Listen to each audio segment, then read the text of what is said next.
পরকীয়ার কারণে তারকাদের সংসার ভাঙা এখন যেন এক ট্রেন্ডে পরিণত হয়েছে। কিন্তু বান্ধবীর সাথে স্ত্রীর অতিরিক্ত বন্ধুত্বের কারণে সংসার ভাঙা ট্রেন্ড বোধহয় মৌনী রয় চালু করলেন।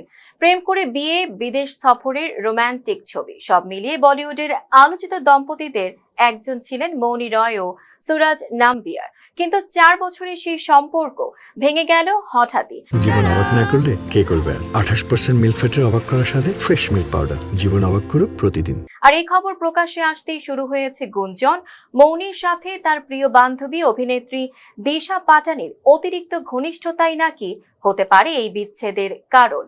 মৌনীর বিয়ে থেকে শুরু করে ব্যক্তিগত মুহূর্ত প্রায় সব জায়গাতেই দেখা যেত দিশাকে। বৃহস্পতিবার সামাজিক যোগাযোগ মাধ্যমে এক যৌথ বিবৃতিতে বিচ্ছেদের কথা জানান মৌনী ও সুরাজ। তবে বিচ্ছেদের ঘোষণার আগে একে অপরকে আনফলো করা, পুরনো ছবি মুছে ফেলা, সব মিলিয়ে জল্পনা বেরিয়ে যাচ্ছিল। সম্প্রতি দিশাও নাকি সুরাজকে আনফলো করেছেন, আর এতেই শুরু হয়েছে নতুন গসিপ।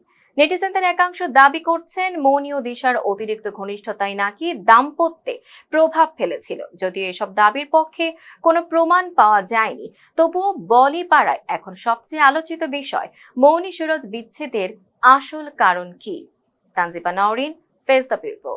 জীবন অবাক না করলে কে করবে? 28% মিল্ক ফ্যাটের অবাক করার সাথে ফ্রেশ মিল্ক পাউডার। জীবন অবাক করুক প্রতিদিন।